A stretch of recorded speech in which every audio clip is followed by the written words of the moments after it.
What's up mga kakumpuni, meron tayong tanggap. Tatlong cellphone to, tatlong tao. Nakita nila tayo sa TikTok. Nanay niyo po nakakita sa amin, no? Ayan, kaya pinadala po. Pakita niyo, ito po. Ayan, ano mo muna yan? Yun. Kakumpuni.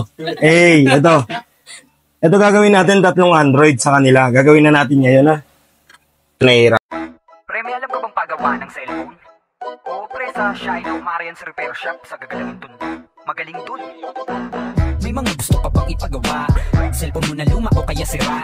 Halika na't dalhin mo na agad sa amin. Tsak mabubuo yan at yung magagamit. Nabagsak mo ba o kaya na ibalibag? Hindi bumubukas o ang LCD ay basag. Huwag kang mag-alala kung ang CD mo ay wasak. Basta chika lang at kami nang bahala sa lahat. Wala namang tunog. Ayun po mga kakumpuni, nagawa na natin yung unit ni ma'am. Tatlo yung pinakita ko kanina, no? Yung isa kasi hindi nagawa, sira yung motherboard. Etong dalawa okay na. Inayos na rin natin yung mga pindutan, ha. Kanina, hirap magpindot ng power. Ngayon, mas mahirap na. De, joke lang.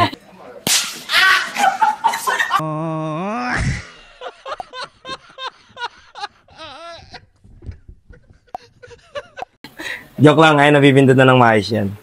Tapos, yung volume din meron na. Ang speaker ay mahina. May paraan pa dyan basta sa amin magtiwala. Ayaw din mag-charge, battery ba ay sira na. Pwede natin palitan yan kaya huwag kang mabahala. Yan to, lobat. Ayun po, ibibigay na natin kay ma'am at sir, ito.